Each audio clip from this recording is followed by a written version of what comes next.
Okay, magandang umaga po sa ating lahat, mga nanonood, nakikinig sa ating pong live streaming dito sa Facebook, at pwede rin po ninyong panoorin ito sa ating YouTube, at paki-subscribe na lang po sa YouTube, at maraming salamat sa inyong pong pakikinig at panonood sa ating pong live streaming.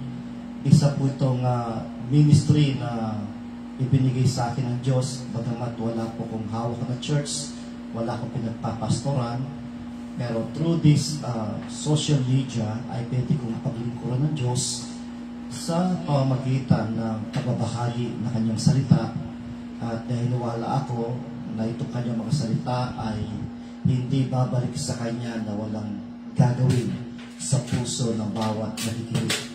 Nawa kayo po mga nakakita o nanood dito, tapusin po ninyo ang mensahe ito. Less than 1 hour lang po tayo, at sinusigurado ko sa inyo na kayo ay pagpapalain ng Diyos sa kanyang mensahe. Lalo na itong ating mga series of message natin ay mga practical na mensahe para sa ating lahat. Lalo na ngayon, ang ating topic ay patungkol po sa mga dumadaan ng pagsubok, kahirapan, problema sa buhay. Last week ay ating tinalakay din yung 4 questions of trials. At ngayon naman, mamaya, tatalakayin natin, God will make a way, ang ating pong topic. Ito'y related sa ating mga problema, related po ito sa mga trials, testing sa buhay natin. At niniwala ako na ito'y makakatulong sa inyo kung kayo po'y dumadanas ng pagsubok ngayon, kung ikaw ay dumadanas ng problema ngayon. Niniwala ko ang Diyos ay mag-uusap sa iyo sa umagang ito, at meron siyang mensahe para sa iyo. Sana tapusin mo ang mensahe ito. Ganun pa man, tayo muna ay aawit at sasamba sa ating Diyos. Ang ating pong aawitin ay related sa ating topic, God will make a way, by Don Moen. Samahan po ninyo ko sa awit ito. Purihin natin ang ating Diyos. Amen. Praise the Lord. Hallelujah.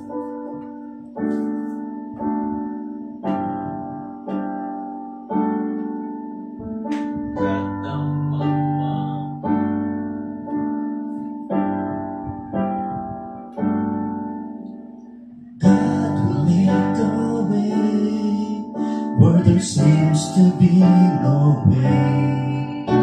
He works in ways we cannot see. He will make a way for me. He will be my God. Hold me closely to His side. With love and strength for His new day. He will make a way. He will make a way. God will make a way where there seems to be no way. He works in ways we cannot see. He will make a way for me. He will be my guide, holding closely to His side. For which new day He will make a way. He will make a way. By the way in the wilderness He led me.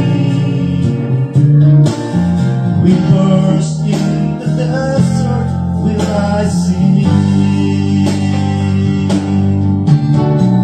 Heaven and earth will fade, but His word will still remain, and He will do something new today. Oh, God will make a way where there seems to be no way. He works in ways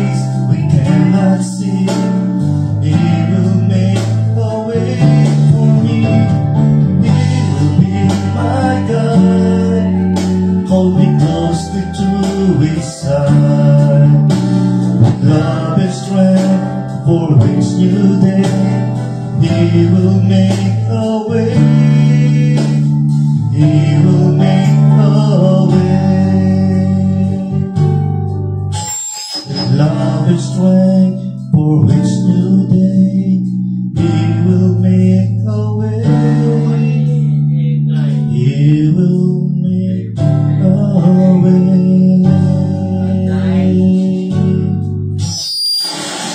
Amen. Praise God. Tayo po'y manalangin. Hallelujah.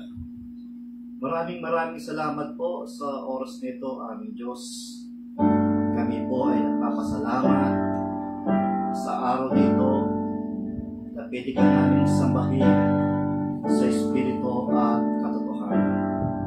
Sapagkat naniniwala kami, O Diyos, Ikaw ay nandito sa aming kalagitnaan at nandun ka rin kung saan man po ang mga tao na nanonood at nakikinig ng mensahe ito.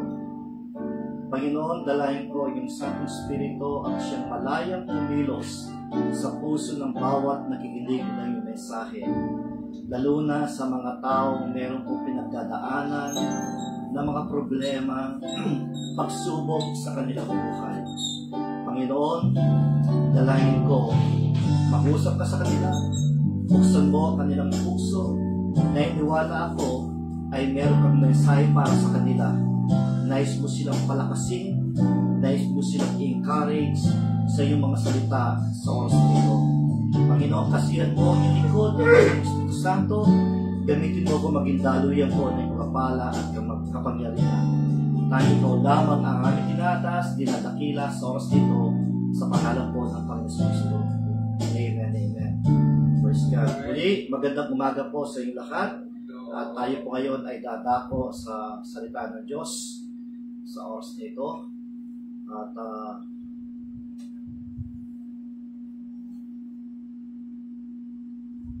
atin pong pakikinggan ang salita ng Diyos na binigyan ko po ng pamagat na God will make a way. Amen. Amen. Wala po, medyo wala po yung ating PowerPoint. So, praise God. Ayan, andyan na po. God will make a way. Ayan. At nais ko pong basahin natin ang ating teksto, ang ating matatagpuan sa Isaiah chapter 43 mula po sa verse 16 hanggang 19. Babasahin ko po una sa NIV, pagkatapos sa Tagalog sa Magandang Balita Biblia. Ulitin ko po, ang ating teksto ay nandito po sa Isaiah chapter 43 verse 16 to 19. This is what the Lord says. He who made a way through the sea, a path through the mighty waters, who drew out the chariots and horses, the army and the reinforcement together, and they lay there, never to rise again, extinguished, snuff out like a wick. Forget the former things, do not dwell on the past. See, I am doing a new thing. Now it springs up. Do you not perceive it? I am making a way in the wilderness and streams in the wasteland. Sa Tagalog po, sa Isaiah, Kapitulo 43, talatang 16 hanggang 19. Yan ang sinasabi ni Yahweh na siyang gumawa ng daan sa gitna ng dagat upang maging kalsadang tawiran. Siya ang nanguna upang malupig ang isang malaking hukbo. Nilipon niya ang kanilang mga kabayo at ang kanilang mga karwahe winasa. Sila'y nabuwal at hindi na nakabangon. Parang isang ilaw na namatay at dingas. Ito ang sabi niya, ilibing mo na sa limot, huwag nang alalahanin pa ang mga nangyari noong unang panahon. Masdan mo, ako ay gagawa ng isang bagong bagay. Ito'y nagaganap na. Hindi mo ba nakikita? Gagawa ako ng isang daanan sa gitna ng disyerto at magkakaroon ng ilog sa lugar nito. Pagpalain ng Diyos ang pagkabasa ng kanyang salita. Ang bawat tao ay may kanya-kanyang paraan kapag sila po ay dumadanas ng problema, pagsubok sa problema. Minsan, sila ay dinadaan sa lasing, sa alak, para daw kahit paano ay makakalimutan yung problema. Subalit, pag nawala na po yung tama ng alak, ay nandun pa rin yung problema. Hindi pa rin nawawala ang kanyang problema. Ang iba sa sobrang dami ng problema, dinadaan po sa pagwawala, nagagalit, nakipag-away. Yung iba gumagawa ng trouble. Yung problema, sinosolve sa isa pang problema. Pinapalaki pa yung problema. Imbes na bigyan ng solusyon ng problema, ay pinapalaki pa yung problema. Sa oras nito, tatalakayin natin kung paano gagawa ng daan o paraan ng Diyos sa bawat sitwasyon ng ating buhay. Sa bawat problema na ating dinadaanan, ang Diyos ay magbibigay sa ating ng mensahe kung paano siya gagawa ng paraan o daan na ating pong malalampasan, na ating pong mapagpatagumpayan ang problemang dumarating sa buhay po natin. So let us look at some of the ways He can make a way for us. So number one, God will make a way in the times of trouble. Ang Diyos ay gagawa ng daan o gagawa siya ng paraan sa oras ng trouble sa buhay natin. Ang sabi ng ating teksto sa Isaiah 43 verse 16 to 17, yan ang sinasabi ni Yahweh, na siyang gumawa ng daan sa gitna ng dagat upang maging kalsadang tawiran. Siya ang namumuna upang malupit ang isang malaking hukbo. Nilipon niya kanilang mga kabayo at ang kanilang mga karwahe winasak. Sila'y nabuwal at hindi na nakabangon. Parang isang ilaw na namatay ang tingas. Amen. When the Israelites get in trouble, they try to escape from Egyptians. Then God will make a way for them. Alam po natin ang kwento nito na ang mga Israelita, once upon a time, sila ay naging slaves ng mga Egyptians. Sila ay pinapahirapan, pinapatay, ginawa silang slave, at hirap na hirap sila sa kanilang pagdaing, sa kanilang paghingi ng tulong sa Diyos. Ang Diyos ay tumugon sa kanila at pinadala ng Diyos si Moses, kasama niya si Aaron, upang sabihin sa mga taga-Egyptian, lalo na yung hari ng Egyptian, ayaan makalaya ang aking bayan. Pinapasabi ng Diyos, paalisin sila sa Ehipto nito at pupunta sila sa wilderness para sambahin ng Diyos. Sa una ay ayaw pumayag ng Paraon. Sa madaming beses na pakiusap ni Moses kay Paraon, ay dumating yung punto, sila ay pinalis na sa Ehipto. At along the way, habang sila ay paalis na sa Ehipto, malayo ng malayo sila at hinabol pa rin sila ng mga kawal ni Paraon upang sila ay patayin o ibalik sa Ehipto. At dumating yung punto na sila ay nandun na sa harapan ng dagat at palapit na palapit ang mga kabayo, mga karwahe na Paraon, at sila ay nasa trouble at hindi nila alam kanilang gagawin. Hanggang sa nang-usap ang Diyos kay Moses, ang Diyos ay gumawa ng daan sa gitna ng dagat at doon nakatawid ang mga Israel. So God's power is greater than our problems. Ang Diyos po ay talagang makapangyarihan siya. Sa sitwasyon na akala po natin wala ng daan, wala ng paraan, ang mga problema natin, ang mga troubles sa buhay natin, then God will make a way. Katulad po ng ginawa niya sa mga Israelita, na tingin nila ay wala ng daan, wala ng paraan, Sa harapan nila ang dagat, sa likod nila ang mga karwahe, kabayo, mga tauhan ni Paraon. And then God will make a way where there seems to be no way. Ganyan din ang Diyos sa atin. Gagawa din siya ng daan, paraan para sa ating mga problema na akala natin ay wala ng solusyon, akala natin ay wala ng daan. Pero magtiwala tayo sa kapangyarihan ng Diyos sa ginawa niya ito. So, what looks impossible to man is possible with God. Sa tingin natin ay imposible na bigyan ng solusyon ng problema natin, imposible masolve ang problema natin, pero walang imposible sa Diyos. Lahat ay posible sa Kanya sapagkat Siya ay makapangyarihan, kaya niyang kontrolin ang lahat ng bagay. Siya ang Diyos lumikha ng langit at ng lupa. Siya ang Diyos na lumikha sa atin. Siya ang Diyos na ligtas sa atin. Siya ang Diyos na pwede natin lapitan sa oras ng problema, sa oras ng ating pangailangan. Amen. So kapatid, hindi ko alam kung ano ang pinagdadaanan ninyong problema ngayon. Ang Diyos alam niya kung anong problema pinagdadaanan ninyo. Marahil ang iba sa inyo na nakikinig at nanood ng video nito, ang problema mo ngayon, ang pinagdadaanan mo ngayon, ay relasyon sa iyong pamilya.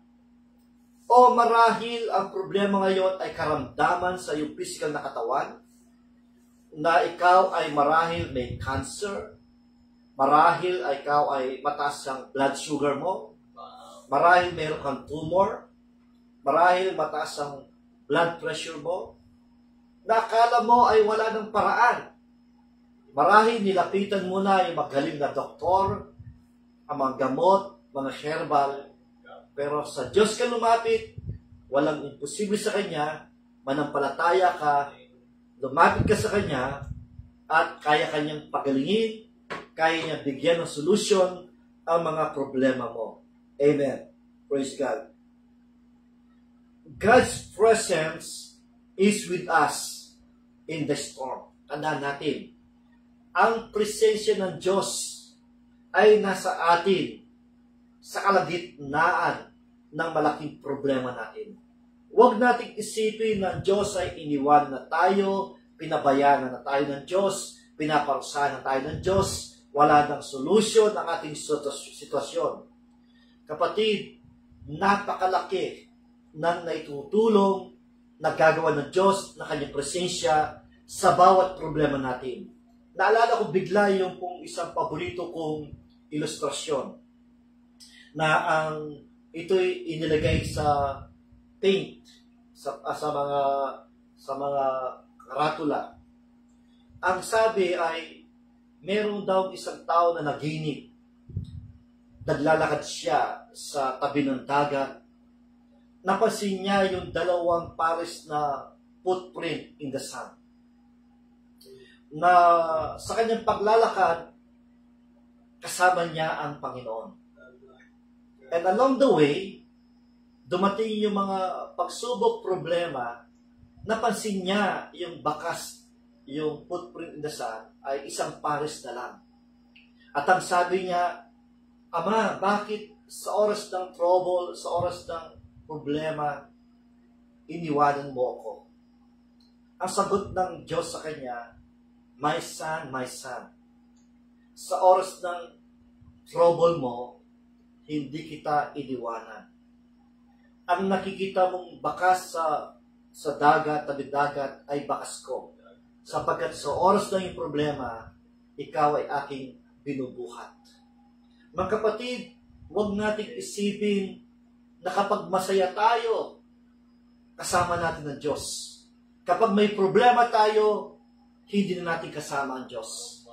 Kapatid, kasama natin ang Diyos palagi. Isang magandang halimbawa, si Daniel. Si Daniel, siya ay palaging nananalangin 3 times a day, at yung kanyang mga kapwa gobernador ay nainggit sa kanya sapagkat si Daniel ay napakalapit sa hari. At ginawa ng mga ibang gobernador, gumawa sila ng batas, pinalagda sa kanilang hari na walang ibang tatawagin Diyos kundi ang hari lang. Hindi sila pwedeng manalangin sa ibang Diyos, kundi sa kanilang hari lamang. At kanilang sinubaybayan si Daniel hanggang sa matagpuan nila na siya'y nananalangin 3 beses ang araw, at siya'y dinala sa hari at siya'y tinapos sa mga leyon. Subalit yung presensya ng Diyos ay kasama niya. Hindi siya ginalaw ng mga leyon, hindi siya kinagat, hindi siya ginasgasan. Tinanggap niya ang proteksyon ng ating Diyos. Ganon din yung kanyang mga kaibigan ni Shadrach, Meshach at Abednego na gumawa din ng kautusan ang hari na kapag tumutog ang sa trompeta, lahat iluluhod sa rebultong kanyang pinagawa. At kung tumutog ang isang trompeta, itong 3 mga kaibigan hindi sila lumuhod at sila'y pinagsabihan na sila'y itatapon sa nagliligablab na furnace, yung pugon. At ang sabi nila, iligtas sila ng kanilang Diyos. Ganun pa man, kahit hindi kami iligtas ng aming Diyos, hindi pa rin kami luluhod sa rebultong yan. Ang sabi ni Shadrach, Meshach at Abednego. Nung itinapon sila sa pugon, napansin ng hari, di ba 3 lang ang ating tinapon, bakit 4 silang naglalakad doon sa loob? At ang presensya ng Panginoon ay kasama sila nila. At sila iniligtas, binigyan ng proteksyon ng Diyos.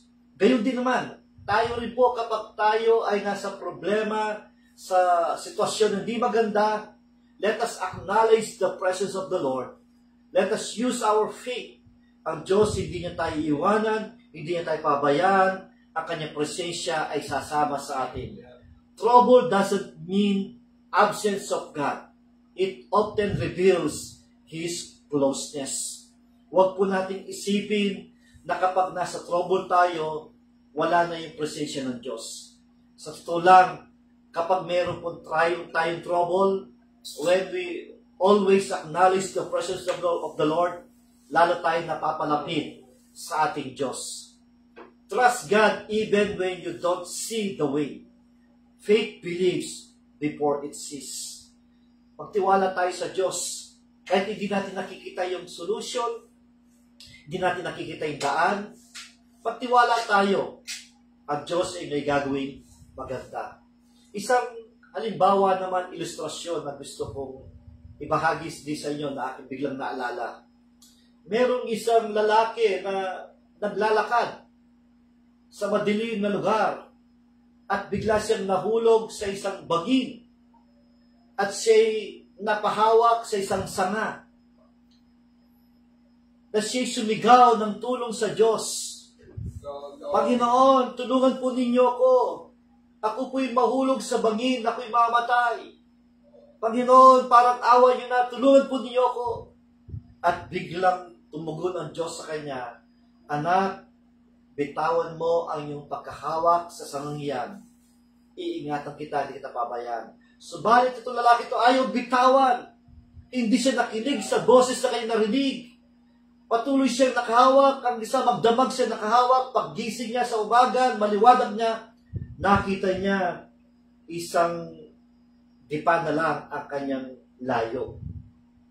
So, doon siya napangisip, kung nakinig pala ako sa tinig na yun, hindi na pala ako nahirapang magdamag na nakasabit sa sanga. Kaya minsan, mga kapatid, ito'y problema natin. Umihingi tayo ng tulong sa Diyos, nananalangin tayo, binibigyan na tayo ng tugon ng Diyos, pero ayaw nating maniwala, ayaw nating makinig, kaya lalo tayong napapahamak. Minsan yung paraan natin ay hindi paraan ng Diyos. Baliktad yung paraan ng Diyos sa paraan natin. Kung tayo nangailangan, kailangan mo maging puripot. Subalit ang paraan ng Diyos, kung ikaw ay gusto mong pagpalain ng Diyos, magbigay ka ng magbigay. Baliktad ang paraan ng ating Diyos. Amen. Amen. We have limited ideas on how to get out of trouble. Sa totoo lang, limited po yung alam natin. Hindi natin alam ang lahat. Pero ang Diyos, unlimited ang kanyang kaalaman, ang kanyang paraan. Kaya sa kanya tayo magtiwala. Amen. Pangalawa, makita po natin, God will make a way in times of trials. Yung una, troubles. Ngayon, trials, pagsubok. Ulit, ang sabi po ng ating teksto sa Isaiah 43 verses 2-17, iyan ang sinasabi ni Yahweh. na siyang gumawa ng daan sa gitna ng dagat upang maging kalsadang tawiran. Siya ang nanguna upang malupig ang isang malaking hukbo. Nilipon niya ang kanilang mga kabayo at ang kanilang mga karwahe winasa. Sila'y nabuwal at hindi na nakabangon parang isang ilaw na matay ang dingas. Israel was now in the times of trials. They leave Egypt to worship God in the wilderness. Ngayon, nakalis na sila sa Ehipto. At ngayon, nasa wilderness sila. At maraming pagsubok ang binigay ng Diyos sa kanila. Subalit sila po ay napakatigas na kanilang ulo. Ayaw nilang makinig sa sinasabi ng Diyos. There was a time when they wanted to quit in their situation. Lagi silang nagreklamo. They always complain to Moses. Sabi nila, wala kaming tubig. Kailangan namin ng tubig. At ang Diyos ay nagpalabas ng tubig mula sa bato. Kailangan namin ng pagkain. Ang unang pinadala ng Diyos, yung mana. Nagpadala ng Diyos yung mula ng mana, yung tinapay. Nagsawa na kami sa mana. Gusto namin ng karne. Nagpadala ng Diyos na maraming pugo ng mga karne. Wala silang satisfaction. Hindi sila marunong magpasalamat sa Diyos. Hindi sila marunong magpuli sa Diyos sa ginawa nila. Yung mga pagsubok na binibigyan ng Diyos sa kanila, hindi sila pumapasa. Lagi sila nagrereklamo. Kaya sa nangyari sa kanila, 40 years silang umiikot doon sa tabi ng promised land. Merong ibinibigay ng Diyos na promised land sa kanila. Pero, could you imagine, 40 years silang paikot-ikot lang doon, hindi sila nakakarating sa promised land. Dahil sa kanilang katigasan ng ulo. Sino nakapasok sa promised land? The new generation. Kasama si Joshua at si Caleb, yung kanilang pamilya. Sila lang nakapasok sa promised land. Magkapatid, kung tayo ay patuloy na magreklamo sa Diyos sa ating sitwasyon, bakit ganito ang aking buhay? Ba't ako nagkasakit? Bakit ako ganito? Kapatid, lahat ng pangyari ay merong dahilan. Next week, ang ating tatalakayin, ibibigay ko na yung next message natin next week. The purpose of trials. Iyon ang ating tatalakayin next week. The purpose of trials. Ano bang layunin? Ano bang gustong mangyari? Bakit inaalaw sa atin ng Diyos ang mga pagsubok sa ating buhay? Yun ang tatalakayin na natin next week. But because of God's promises, God will make a way for them to overcome trials. Ang Diyos pa rin ang tumulong sa kanila. Sa kabila ng kanilang pag-complain, ang Diyos pa rin ang tumutugon sa kanilang mga pangailangan. Sapagkat nangako ang Diyos na hindi sila iwanan, hindi sila pabayaan, sasamahan sila ng Diyos. Subalit matigas lang ang ulo ng mga Israelita. Pero kahit matigas ang ulo ng Israelita, yung biyaya ng Diyos ay patuloy na kumikilos, gumagawa sa kanilang buhay, na hindi ba sila karapat dapat bigyan ng pagkain ng Diyos sa tigasan ng ulo nila, binibigyan sila ng pagkain ng Diyos. Lahat ng biyaya ng Diyos ay kumikilos sa kanila. At ang problema lang, napakatigas ng ulo ng mga Israelita. God's power to make a way. Yung kapangyarihan ng Diyos ay gagawa ng daan. Ang sabi ng Isaiah 43 verse 16, yan ang sinasabi ni Yahweh, na siyang gumawa ng daan sa gitna ng dagat upang maging kalsadang tawiran. Kapangyarihan ng Diyos ang gumawa ng daan. Kapangyarihan ng Diyos ang gagawa ng paraan para tayo ay makadaan, makalampas sa mga problemang ating pinagdadaanan. He is the way maker. He parted the Red Sea for Israel. Tandaan natin, ang Diyos natin is the way maker. Siya yung tagagawa ng daan, siya yung tagagawa ng paraan upang pasod natin, malampasan natin ang mga problema, pagsubok na ating pinagdadaanan. He specializes in the impossible. Yun ang kanya pong specialized ng ating Diyos. Dito, magaling ang Diyos dito. Lahat ng mga imposible sa atin, nagiging posible sa Kanya. Amen. Kaya niya pong gawin posible ang mga imposible sa Diyos. God's presence in the trials yung presensya ng Diyos sa ating pagsubok ay ating maranasan. Ang sabi ng Isaiah 43 verse 2, when you pass through the waters, I will be with you. Kapag dadaan kayo sa dagat, kasasama ko kayo. Ang sarap dun. And when you pass through the rivers, they will not sweep over you. When you walk through the fire, you will not be burned. The place will not set you ablaze. Dadaan ka sa ilog, hindi ka malulunod. Dadaan ka sa apoy, hindi ka masusunog, sapagkat kasama natin ang Diyos. Awit po ito. Amen. When you pass through the waters, I will be with you, ang sabi ng Diyos. It does not always remove the trials, but walks with us through it. Hindi naman niya minsan, hindi niya agad-agad tinatanggal yung pagsubok, yung problema, karamdaman.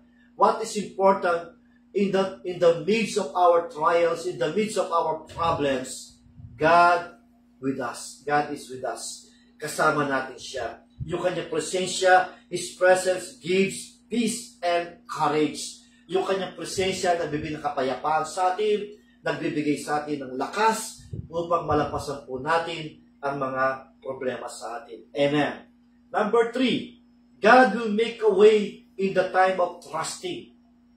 Ang sabi po ng Isaiah 43 verse 17, yan sinasabi ni Yahweh na siyang gumawa ng daan sa gitna ng dagat upang maging kalsadang tawiran. Siyang namuuna upang malupig ang sa malaking hukbo. Nilipon niya ang kanilang mga kabayo at kanilang mga karwahe. Winasak sila na buwal at hindi na nabakabangon, parang isang ilaw na matay ang dingas.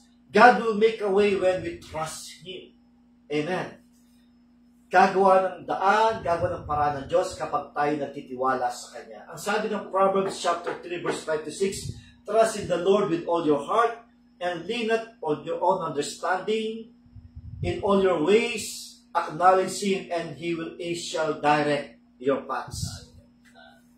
Gagawa ang Diyos ng way. Gagawa ang Diyos ng paraan sa ating problema. Basta't magtiwala ka lang sa Kanya. Yun lang po, basta magtiwala ka sa Kanya. Ipagtiwala mo sa Kanya ang problema mo. Ipagkatiwala mo sa Kanya ang buhay mo. Kapag may karamdaman ka, ipagkatiwala mo sa Kanya na kaya Kanyang pagalingin. Kapag may problema ka, ipagkatiwala mo sa Kanya, kaya bigyan ng solusyon ng problema mo. Just trust the Lord. Amen.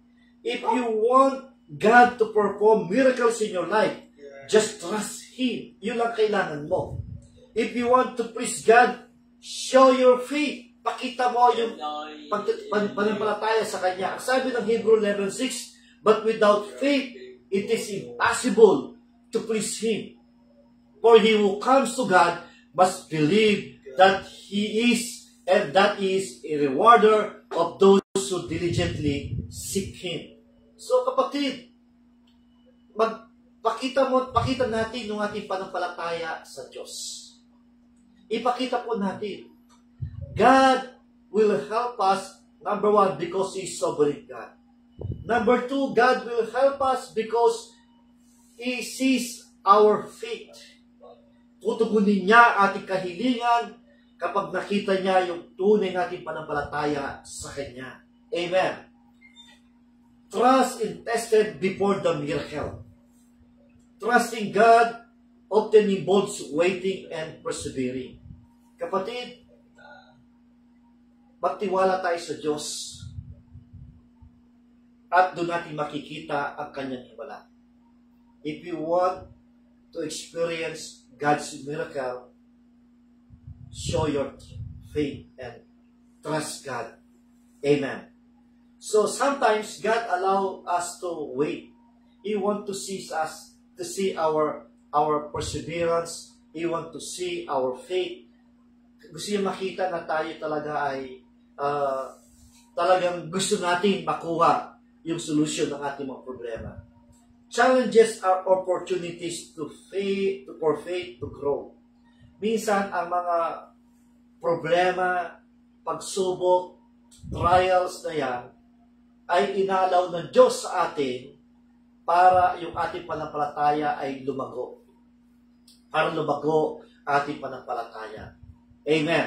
Yung the more na meron tayong problema, the more meron tayong pagsubok, doon tayo the more na lumalapit sa Diyos. lalo tayo tumatatag. Meron kasabihan sa mga nag-gym, no pain, no gain. Kung gusto mo lumaki ang katawan mo, gusto mong maging malusog ang katawan mo, may pain ka munang daraanan.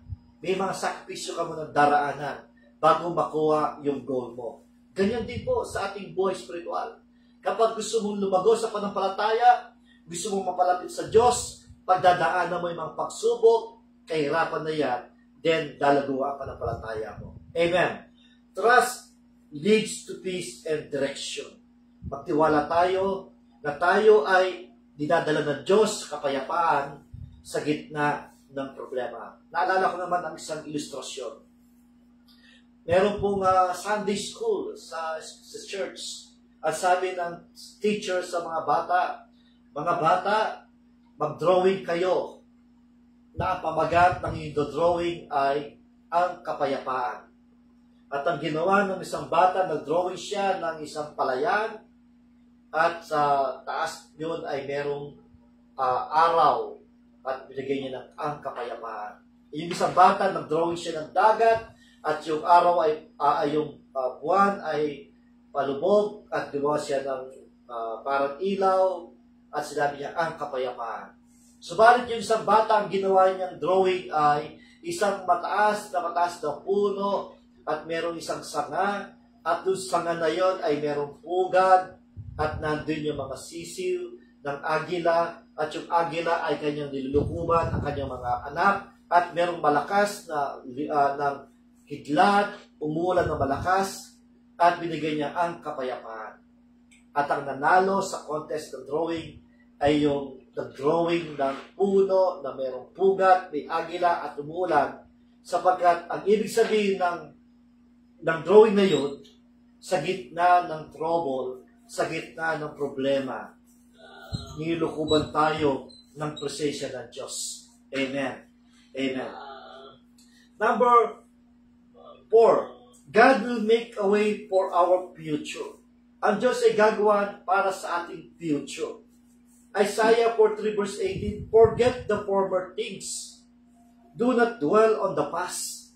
See, I am doing a new thing. Now it springs up. Do you not perceive it? I am making a way in the wilderness and streams in the wasteland. We need to forget the bad things that happen in our lives. Kapatid, huwag po tayo mamuhay o ipabuhay yung ating mga bad experience sa buhay natin. May mga nakalipas tayo na hindi maganda. Kailangan nating limutin. Kailangan natin, huwag na tayo mag-dwell sa mga bagay na yan. Ang sabi ng Diyos, forget the former things. Do not dwell on the past. Kalimutan na po natin yung mga nakaraan, yung mga pagsubok, yung mga problema, yung ginawa masama sa'yo, yung mga tagumpay. Kalimutan natin lahat ng yan. Tayo po ay mag-dwell sa pangako ng Diyos. God promises us to make a new things in our future. Gagawa siya ng panibagong sa buhay natin ngayon. Ako ay naniniwala in God's timing. God will open a doors para magkaroon ng Bible study at magkaroon ng pioneering church. I am still waiting for God's timing. Patience, perseverance, faith ang ating kailangan para mangyari po yun. Basta't manangan po tayo sa pangako ng Diyos sa atin. God knows our future. Alam niya yung ating kinabukasan. Alam niya yung mangyari 5 years from now, 10 years from now. Alam niya mangyari. Tinatawag natin siyang He is a God with a foreknowledge. Alam niya yung future. Sa Kanya tayo magtiwala. God knows best for us. At yung ating future ay hawak niya. Basta't magtiwala po tayo sa Kanya. Huwag tayong gagawa ng sarili nating future. Huwag tayong gagawa ng sariling plano natin. Plano ng Diyos ang ating susundin. If there are hindrances to our future, God will surely make a way for us. Kung meron mang ahad lang sa magandang kinabukasan natin, ang Diyos ay gagawa ng paraan para mangyari. Diyan, sabi ng John 14 verse 1 and 2, let not your heart be troubled. You believe in God, believe also in me. In my Father's house are many mansions. If it were not so, I would have told you, I'm going to prepare a place for you. Ang susi dito, magtiwala po tayo sa ating Diyos. Ipagtiwala natin sa Kanya ang ating future. Ipahawak natin sa Kanya ang ating future. God has a sovereign plan for our future. Ang sabi po ng Jeremiah 29 verse 11, for I know the plans I have for you, declares the Lord. Plans to prosper you and not to harm you. Plans to give you hope and a future. Amen. God has a sovereign plan for our future. Meron siyang magandang plano sa ating kung kinabukasan. God's way may be different, but always the best. Marahil, nagtataka dahil sa paraan ng Diyos, ay kabaliktaran sa paraan mo. Pero tanda mo, laging the best ang paraan ng Diyos. As sabi ng Isaiah 55 verse 8 and 9, my thoughts are not your thoughts, neither your ways my ways. Yung ating kaisipan ay hindi kaisipan ng Diyos. Yung paraan natin ay hindi kaparaan ng Diyos. Yung kaisipan ng Diyos, hindi natin kaisipan. Yung paraan ng Diyos, hindi natin paraan. Amen. So, naniniwala ko sa umagang ito, ang Diyos ay nangusap sa atin at naniniwala ko sa anumang problema natin, anumang pagsubok na ating pinagdadaanan, God will make a way. God will make a way in the times of trouble. God will make a way in times of trials. God will make a way in the times of trusting. And then God will make a way for our future. Amen. Naway, na-bless po kayo sa mensahe ito at naniwala ko nangusap ang Diyos sa inyo. Ang pinakasusi na ating gagawin ay magtiwala tayo sa Diyos. Manampalataya tayo sa Diyos at siya po'y gagawa ng paraan. Kapatid, if you want to receive a God's way for your troubles, for your trials, you must accept Jesus Christ as your Lord and Savior. Siguraduhin mo na meron kang relasyon sa Kanya. Siguraduhin mo na ikaw ay anak ng Diyos. Siguraduhin mo ikaw ay merong access sa ating Diyos to ask everything what you need. Kailangan mong tanggapin si Jesus. Sa oras dito, nais ko po kayong niyayain na lumapit sa Diyos sa pamagitan ng panalangin. Kung sino po sa inyo ang gusto tanggapin si Jesus sa iyong puso bilang Panginoon tagapagligtas, tutulungan ko po kayong lumapit sa Kanya. Tayo po'y manalangin ng pagiging ng tawad sa Kanya, ihingi tayo ng panalangin, pagtanggap sa Kanya. At kapag ginawa po natin to na manggagaling sa ating puso, may panampalataya, magkakaroon ka ng tunay na relasyon sa Diyos, magiging isa ka sa Kanyang mga anak, magiging ama mo siya, meron ka ng access para tumingi sa pangalan ni Jesus. Tayo po yumuko at panalangin, at ulitin po ninyo ang panalangin ito na gagaling sa iyong puso. Ganito po ang ating panalangin. Maraming salamat po, O Diyos, sa mensahe mo na aking narinig. Nais ko pong humingi ng tulong sa iyo upang mabigyan ng solusyon ang lahat ng aking problema o pagsubok na pinagdadaanan. Subalit, malinaw din na kailangan meron din po akong relasyon sa iyo. Kaya po lumalapit ako sa iyo. Nagpapakumbaba. Inaamin ako po nagkasala.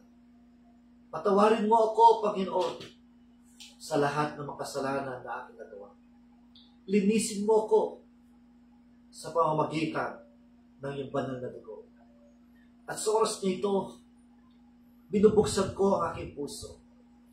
Pumasok ka, tinatanggap kita bilang Panginoon at tagapagligtas. simula sa araw na ito, tulungan po ninyo ko na lumakad na may kabanalan at may katuwiran na kasama ka. Maraming salamat po, O Diyos, sa kapatawaran, sa kaligtasan, at sa iyong dakilang pagmamahal. Sa pangalan ni Jesus, ito po aking dalangin. Amen. Kung ikaw ay sumunod sa panalangin ito, nanggagaling sa iyong puso, ikaw ngayon ay may tunay na relasyon sa Diyos. Isa ka na sa kanyang mga anak, at pwede mo tawagin ang Diyos ng Ama, at meron ka ng direct access para humingi sa pangalan ni Jesus. So, oras dito, nais ko pong ipanalangin lahat ng may problema, lahat ng may pagsubok, may karamdaman. Yung aking kuya na si Kuya Jack ay nagkaroon po siya ng bukol sa kanyang ilong, papunta na sa kanyang utak, kailangan tumabiopsy, kailangan siyang maoperahan, subalit yung kanyang pamilya ay wala silang sapat na pera para po ay ipagamot siya. Kaya po, nanawagan din po ako sa inyong mga nakikinig sa mensahe ito. Ipopost ko po ang aking GCash. Pwede kayo magpadala ng tulong, any amount. Ito'y malaking tulong para sa aking kuya na meron pong bukol sa ilong na kailangan maoperahan. Ang aking pong GCash na ginagamit ay 0995-291-8547. Ilalagay ko rin po ito sa ating pong Facebook at pwede kayo magpadala ng inyong offering para po makatulong tayo sa ibang nangangailangan. Maraming salamat po. Tayo ngayon ay ko manalangin. Maraming salamat po, O Diyos, sa mensahe mo na binigay mo sa amin, na kami po ay tuloy na magpala at nakita po namin kung paano namin malabanan ang mga problema, pagsubok sa buhay namin, basta't magtiwala kami sa iyo, then God will make a way for us. Salamat po, itatimosan ng malalim sa puso namin ang mensahe nito. Ito'y aming panghahawakan upang malampasan namin ang mga pagsubok sa buhay namin. Nais ko pong idalangin sa iyo ang aking kuya, na si Kuya Jack, na nagkaroon po ng bukol sa ilong, papunta sa utak, kailangan siyang maoperahan, kailangan may biopsy yung kanyang mga bukol na yan. Lord, wala pong sapat na pera ang kanyang pamilya para siya ay maoperahan. Subalit, nagtitiwala kami sa iyo, ikaw ang Diyos na makapangyarihan, ikaw ang Diyos na nagpapagaling noon at nagpapagaling ngayon. Ikaw ang Diyos na gumagawa ng himala noon at ang ngayon ay gumagawa ng himala. Panginoon, ipatong mo yung kamay sa aking kapatid na si Kuya Jack at ibigay mo kagalingan na kanyang kailangan in the name of Jesus. In the name of Jesus, tanggapin niya kagalingan mula sa iyo, Panginoong Jesus. In Jesus' name, gumawa ka ng himala sa kanyang buhay, makita na kay pamilya na ikaw ang Diyos ng buhay na gumagawa ng himala. Panginoon, kung kailangan po siyang operahan, Lord, provide financial para sa kanyang pamilya. Walang imposible sa iyo, pwede gumamit ng iba't ibang tao na gustong tumulong, na may pusong na mapagbigay. Bless mo po yung mga tao tumutulong sa kanila in the name of Jesus. Yung mga magbibigay po through GCash, bless them, O God, in the name of Jesus. Maraming salamat po, O Diyos. Sa oras nito, nagpapasalamat ako sa galingan. Gagawin mong himala sa aking kuya. Salamat po, Lord. Dinadalay ko rin po ang aking anak na bunso, si Jello, na minsan hindi po siya makatulog. At dalayan ko, Lord, na ano man po kanyang dumating na stress sa kanya, ikaw magpagaling sa kanya. Bigyan mo siya ng masarap na tulog, payapang pagtulog, at siya po ay lalakas physically and mentally. Lord, ikaw po gumawa ng himala sa kanya. In the name of Jesus, release your healing power in Jesus' name. Patuloy yung lingkod, yung palakasin physically, spiritually, upang patuloy ang magpapagamit sa iyo, Lord. Sino ba po ang may problema nanonood sa video nito, Lord, abutin mo sila. In the name of Jesus, palakasin mo sila. Matuto sila magtiwala sa iyo. Gumawa ka ng daan para sa kanila. Gumawa ka ng paraan para sa kanila. At kung sino po may karamdaman na meron man po sakit, na diabetic siya, in the name of Jesus, mataas man ang kanyang blood pressure, in the name of Jesus, may sakit sa puso, ano mang klase sakit, meron siyang asthma, in the name of Jesus, receive your healing right now, in Jesus' name. In Jesus' name. Maraming salamat po sa himala mo na ginawa sa kanila. Purihin na yung dakilang pangalan. Maraming salamat po. To God be the glory. To God be the glory. Salamat po, Diyos. Salamat po. In Jesus' name we pray. Amen. Amen. Maraming salamat po sa inyong pakikinig, sa panonood nyo. Pagpalain tayo lahat ng Diyos. God bless you po. Amen.